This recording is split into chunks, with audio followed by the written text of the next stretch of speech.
గ్రామములో దేవుని ఎరిగి చక్కగా దేవుని మందిరానికి వస్తూ మీరందరూ కూడా ఈ రాత్రి కాస్త చలిగా ఉన్నప్పటికీ భారం అనుకోకుండా మరి స్థలానికి వచ్చిన సంఘానికి మరి ముఖ్యంగా ఈ గ్రామ ప్రజలందరికీ ప్రత్యేకమైన వందనాలు చెప్పగలరా? ఓకే, ప్రభు కృప మీకు తోడైండును గాక. ఆమేన్. ఓకే, గత రెండు దినాలుగా మీరు చక్కటి వర్తమానాలు వింటున్నారు. అయితే ఈ రాత్రి మీ అందరికీ కూడా భోజన ఏర్పాట్లు కూడా ఉన్నాయి. సమయం చూస్తే అప్పుడే 9 దాటింది కనుక ఎంతసేపు చెప్పమంటారు? అంటే మీరు ఎటు ఒప్పట్లేదు. హల్లెలూయా. మీరు ఎటు ఒప్పట్లా చెప్పాలి. ఎంతసేపు చెప్పమంటారు? హల్లెలూయా చెప్పండి. ఈ మధ్య ఓ చోటకు ఒక ఆయన వెళ్ళాడంట. ఇలాగే అడిగాడంట, అమ్మ అప్పుడే 10 గంటలు అయిపోతుంది, ఎంతసేపు చెప్పమంటారంటే ఓ ముసలావిడ అందంట, నువ్వు ఎంతసేపు అయినా చెప్పు కానీ వెళ్ళేటప్పుడు లెగ్గొట్టి వెళ్ళమందంట. హల్లెలూయా చెప్పండి. దేవుని కృపను బట్టి మీరెవరు అలా అంటలా. ఆమేన్. కనుక ఎక్కువసేపు మిమ్మల్ని విసిగించాలి, కానీ మీ అందరికీ భోజనాలు ఏర్పాట్లు ఉన్నాయి. చివరి రోజు కనుక ఒక 30 నిమిషాలు దేవుని మాటలో మీకు అందిస్తాను. కనుక మీరందరూ కూడా చాలా జాగ్రత్తగా దేవుని మాటలు వినాలని ప్రభు పేరిట మనవి చేస్తూ పరిశుద్ధ లేఖన గ్రంథముల నుండి ఒక చిన్న మాట మీకు పరిచయం చేస్తా. నిర్గమకాండం 4వ అధ్యాయం 15వ వచనాన్ని చదువు. నిర్గమకాండం 4వ అధ్యాయం 15వ వచనం. నీవు అతనితో మాట్లాడి అతని నోటికి మాటలు అందించవలెను.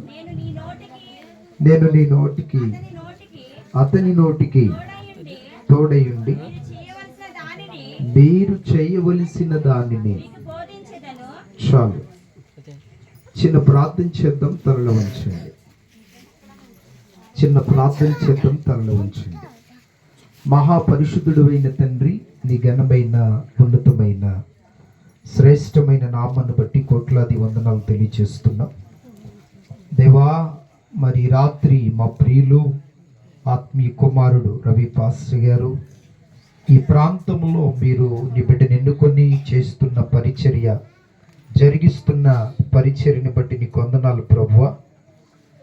మేము కూడా మరి ఈ యొక్క మందిరం వార్షికోత్సవ ఆరాధనలో పాల్గొనడానికి మీరు ఇచ్చిన గొప్ప అవకాశాన్ని బట్టి నీకు వందనాలు. పల్లకీనండి ప్రభువా, నా వల్ల ఏం కాదు, బలపరిచి వాడుకోండి దేవా. ఈ బలహీనమైన ఘట్టాన్ని జ్ఞాపకం చేసుకోనండి.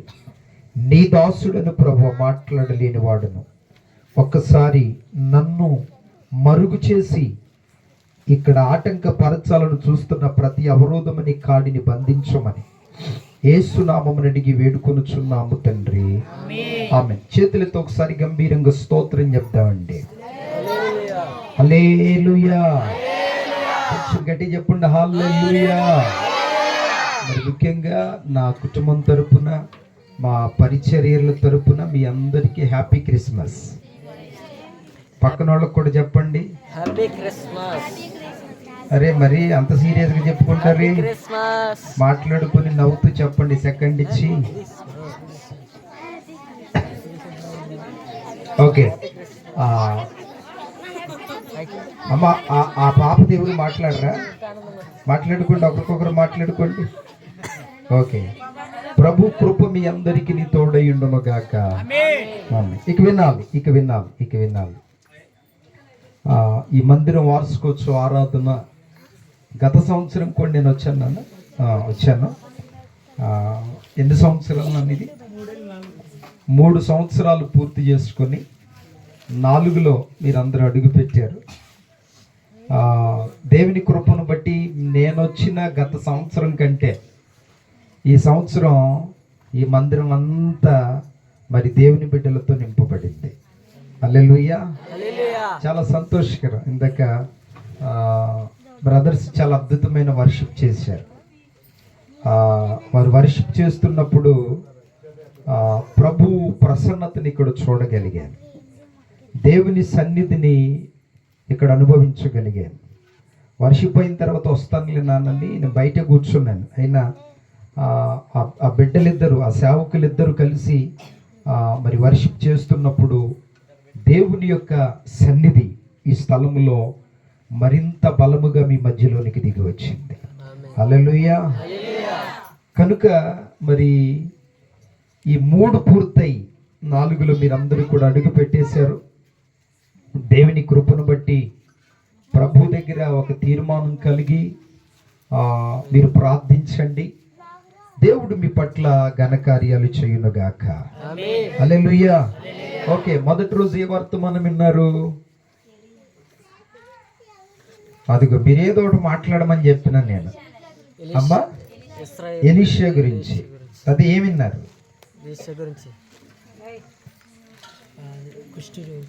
అమ్మా, కుష్ఠరోగి, 4 కుష్ఠరోగుల గురించి. ఓకే, మొదటి రోజు విన్నారు కదా. ఎటొకటి ఓపెండ్ విన్నారా? అంటే ఎటు ఊపితే ఏం అడుగుతాడనన్న. ఓకే, రెండవ రోజు ఏం విన్నారు? ఏ వర్తమానం విన్నారు? కోరాహు కుమారుల గురించి. ఓకే, చాలా అద్భుతమైన సందేశాన్ని మీరు విన్నారు.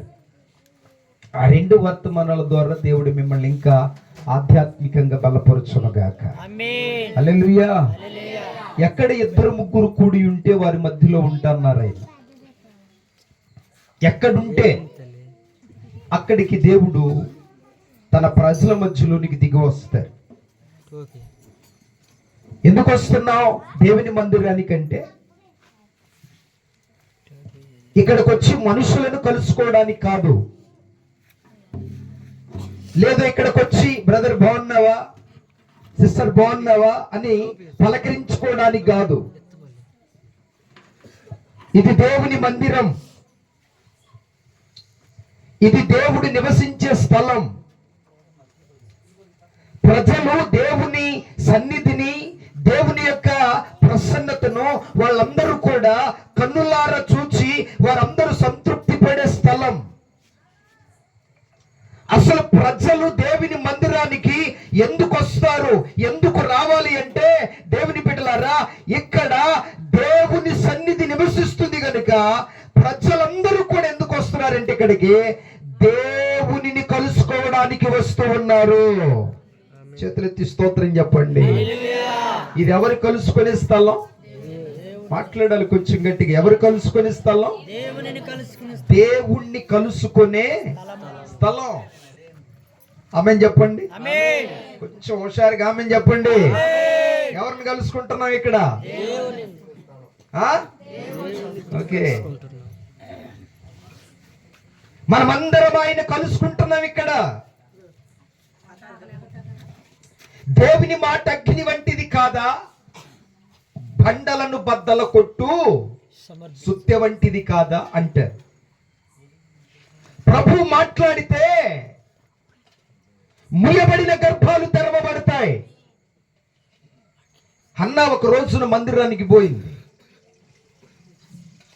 ఆస్తులున్నాయి, అంతస్తులున్నాయి, కానీ దైవజనమా మనసులో ఎప్పుడు కూడా వేదన. తన బ్రతుకులో ఏదొక చింత, ఏదొక వేదన తనని వేధిస్తా ఉన్నది. ఒక కొరత ఆమె బ్రతుకులో ఉంది. అందరూ బాగానే మాట్లాడుతున్నారు కానీ ఒక సూటిపోటి మాటలు ఆమెను వేధిస్తున్నాయి. ఏమనంటే ఆమెకి ఎవరు లేరు, పిల్లలు లేరు. స్తోత్రం కలుగును గాక. చెప్పండి హల్లెలూయా. మందిరానికి వెళ్ళి దేవుని బిడ్డలారా ఏడవటం మొదలు పెట్టింది. ఈరోజు ప్రియ చెల్లి, తమ్ముడా, ఎన్నో ప్రయత్నాలు చేస్తున్నావు. నీ ప్రయత్నాలని విఫలమైపోయి ఒకవేళ అక్కడ కూర్చున్నావేమో. నువ్వు అనుకున్న పనులు ఏమి జరగక, లక్షలు ఖర్చయినా, చేసిన ప్రతి ప్రయత్నం విఫలమైపోయి సఫలము కాక ఒకవేళ బాధపడుతున్నావేమో. కన్నీళ్లే అన్నపానాలుగా మింగుతున్నావేమో. ఇంటి మీద ఒంటరి పిచ్చుకొని అయిపోయానయ్యా అన్నట్లుగా నీలో నువ్వే ఒకవేళ కుమ్మిలిపోయి, నలిగిపోయి, విసిగిపోయి, వ్యాసారిపోయి ఉన్నావేమో.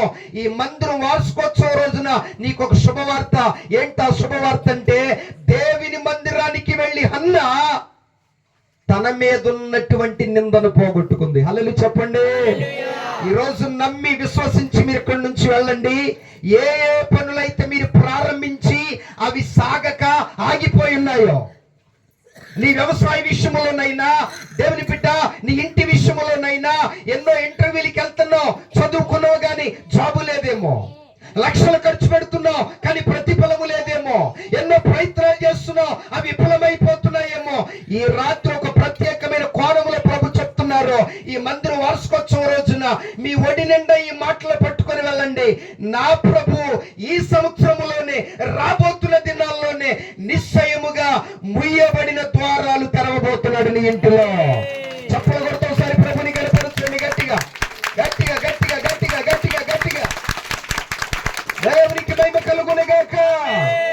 నీకు అసాధ్యం అది. ఆమేన్. కొంచెం గట్టిగా చెప్పండి. ఆమేన్. దేవునికి సమస్తము సాధ్యమే. ఆయన మాట సెలవిస్తే తుఫాను పుడుతుంది. ఆయన మాట సెలవిస్తే దాని తరంగములు అణిచివేయబడతాయి. ఈ రాత్రి అదే దేవుడు మీతో మాట్లాడుతున్నారు. నా ప్రియ దైవ జనమా, ఆయన మాట్లాడుతూ ఉండగానే నీ జీవితంలో నిశ్చయముగా ముయ్యబడిన వాటిని నీ పట్ల దేవుడు తెరవబోతున్నాడు. అల్లు చెప్పండి. ఒకవేళ గొడ్రాలని నిందబడుతున్నావేమో, ఒక ఇల్లు లేక బాధపడుతున్నావేమో, ఉద్యోగం లేక బాధపడుతున్నావేమో, ఇంటిలో దేవుని బిడ్డ ఫలభరితము లేక ఆధ్యాత్మికంగా ఒకవేళ ఎదగలేకపోతున్నారని బాధపడుతున్నావేమో, ఈ రాత్రి మరల నీ దేవుడు నీ పట్ల ఒక ఉన్నతమైన ఉద్దేశాన్ని కలిగి ఉన్నాడు.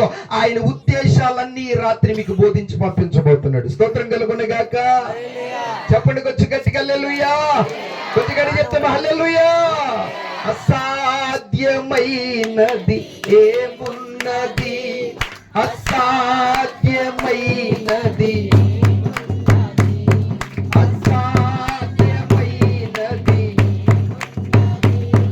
అసాధ్యమైనది.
దేవుని మాట అగ్ని వంటిది కాదా, బండలను బద్దల కొట్టు శుద్ధి వంటిది కాదా.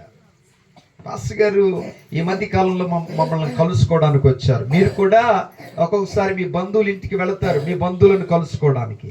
మీ స్నేహితుల దగ్గరికి వెళతారు, మీ స్నేహితులను కలుసుకోవడానికి.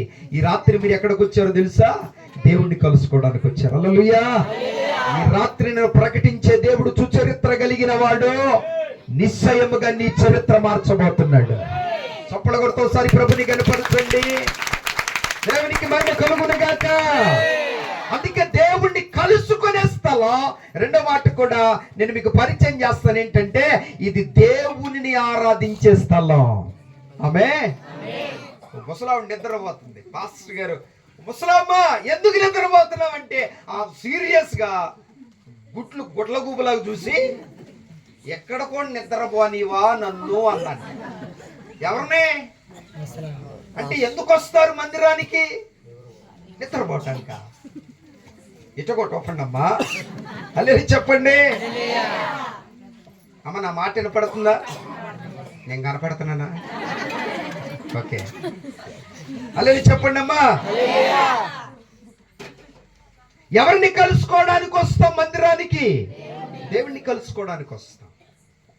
అంటే ఇది ఏ స్థలం అంటే, దేవుని బిడ్డలారా, ప్రతి తోడు మోకాలు ఆయన ఎదుట వంగాలి, ఆయన ఆరాధించాలి. ఎందుకయ్యా మనము దేవుని మందిరానికి వచ్చేదంటే, మనల్ని మనం మరిచిపోయి ఆయన ఆరాధించగలగాలి. ఆయన ఆరాధించే స్థలం ఇది. హల్లెలూయా. దేవుడు ఆత్మ గనుక ఆయన ఆరాధించు వారు ఆత్మతోనూ సత్యముతో ఆయన్ని ఆరాధించాలి. ఆ బ్రదర్స్ వర్షిప్ చేస్తుంటే నేనేదో చెప్పాలనుకొని వచ్చాను, కానీ దేవుడు వారు చివరిలా మాట్లాడుతున్నప్పుడు దేవుడు నాకు ఒక ఆలోచన ఇచ్చారు. నా కుమారుడా, నువ్వు ఈ వర్తమానం చెప్పమన్నారు. స్తోత్రం కలుగునగాక. నేనేదో సిద్ధపడొచ్చాను ఇక్కడికి, కానీ దేవుడు పరిస్థితులు మార్చేశారు. ఆమె ఈ రాత్రి ఒకవేళ ఇక్కడ ఎవరు ఏ ఆలోచనలో ఉన్నారో నాకు తెలియదు, ఎవరు ఏ ఉద్దేశములు ఉన్నారో నాకు ఇక్కడ తెలీదు. దేవుని బిడ్డ, ఏ లోట్లో ఉన్నావో, కష్టపడుతున్నావు, నీది నువ్వు అనుభవించలేకపోతున్నావేమో. ఒకవేళ నీ జీవితంలో ఏ కొరత, ఏ చేదైన వేరు నీ ఇంట్లో ఉందో, ఈ రాత్రి దేవుడు దానిని కోల్చబోతున్నాడు. స్తోత్రం కలుగునగాక. కొన్ని విషయాలు దేవుని బిడ్డలారా చెప్పాలి. చెప్పకపోతే తెలియదు కదా. చెప్పండి, తెలుస్తుందా? తెలియదు కదా. బాగా ఒకడు త్రాగుతున్నాడు అనుకోండి, ఎందుకు తాగుతున్నామని చెప్పాలి. ఒకవేళ ఒక వ్యక్తి నిద్రపోతుంది అనుకోండి, ఇది మందిరమమ్మా, అలా చేయకూడదని చెప్పాలి. చిన్న బిడ్డలో ఎవరిష్టానుసారంగా వాళ్ళు మాట్లాడుతున్నారు అనుకోండి, అవసరమైతే గద్దించాలి. నాన్న, ఇది ఇల్లు కాదు, మందిరం, ఇది క్రమముగా ఉండాలని వారికి మనము చెప్పాలి. కొన్ని చెప్పకపోతే తెలియదు కదా. స్తోత్రం కలుగునగాక. చెప్పండి చెప్పండి చెప్పండి, హల్లెలూయా. అందుకే ఈ రాత్రి ప్రభు అంటున్నారు, అందరి మాట నాతో చెప్పండి. ఏమనంటే, నేను చెప్తున్న ప్రతి మాట చెప్పండి. ఏమనంటే, నీవు అతనితో మాట్లాడి, అందరూ చెప్పాలి, అతని నోటికి మాటలు అందించవలెను. నేను నీ నోటికి అతని నోటికి తోడయుండి మీరు చెయ్యవలసిన దానిని మీకు బోధించదును. ఈ మాటలో పరిశుద్ధాత్మ దేవుడు మీతో ఏం చెప్పమన్నారంటే, తలలు పైకెత్తి చాలా జాగ్రత్తగా విని మాట నాతో చెప్పండి. ఏమనంటే, మీరు చెయ్యవలసిన దానిని, అందరూ అనండి, మీకు బోధించదు. కొంచెం గట్టిగా వెళ్ళి చెప్దామా. ఇప్పుడు వరకు ఏం చేసి నష్టపోయామో, ఒకవేళ సొంత ఆలోచనల ద్వారా వెళ్ళామేమో కదా, సొంత నిర్ణయాలు తీసుకున్నామేమో, సొంత తలంపులతో వెళ్ళి నష్టపోయామేమో. నీ దేవుడు నీకు మంచి చెప్పేవాడే కానీ చెడు చెప్పేవాడు కాడు. కానీ మనుషులు ఏం చేస్తారో తెలుసా? నీ నాశనమే కోరుకుంటారు ఒక్కొక్కసారి. స్తోత్రం కలుగునగాక. బిడ్డ, నువ్వు ఆధ్యాత్మికంగా పైకి రావాలని, తలగా ఉండాలని, నీ ప్రాంతంలో ఉన్న ప్రజలందరికంటే నువ్వు హెచ్చించబడాలని దేవుడు ఈ రాత్రి నీకు ఒక విలువైన మాటలు అందించాలనుకుంటున్నాడు. స్తోత్రం కలుగునగాక. మీరేం చేయాలో, ఇప్పటి వరకు ఏం చేయటాన్ని బట్టి జీవితంలో నష్టాన్ని చూసావో, ఇక అది జరగకూడదు. ఇక ఎప్పుడు కూడా పొరబడు తడబాటులు జరగకూడదు. నేను ఆ రోజు అలా ఉన్నాను గనుకే ఆ నష్టాన్ని చూశాను. నేను ఇన్ని వారాలు మందిరాన్ని మానుకున్నాను గనుకే ఆ నష్టాన్ని చూశాను. నో, ఈ రోజు నుంచి అలా జరగకూడదు. ఎలా జరగాలంటే, ఆయన నాకు బోధిస్తున్నాడు. దేవుని మందిరములో తన సేవకుని ద్వారా నేనేమి చేయాలో ఆయన నాకు బోధిస్తున్నాడు గనుక ఆయన బోధించిన ప్రకారము నేను చేస్తాను. చేతులెత్తి స్తోత్రం చెప్తామండి. కొంచెం గడి చెప్పండి, హల్లెలూయా. తమ్ముళ్ళారా, మీకు కూడా ప్రభు మీరేం చేయాలో చెప్పబోతున్నారు ఈ రాత్రి. సిస్టర్స్, మీకు కూడా దేవుడి రాత్రి ఏం చేయాలో, దేవుడి దేవుడు నీకు బోధించబోతున్నారు ఈ రాత్రి. ఆయన మాట గనక నీ హృదయములో పెట్టుకోగలిగితే ఒక్కొక్క మాట నీ చరిత్ర మార్చబోతుంది. కొంచెం గట్టిగా చెప్పండి. అయినదేదో అయిపోయింది, చేసిందేదో చేసేసాం, నష్టపోయిందేదో నష్టపోయాం, పాడైపోయిందేదో పాడైపోయింది. నో, ఇక అలా ఉండడానికి వీలు. యేసయ్య నీ మాట వింటానయ్యా,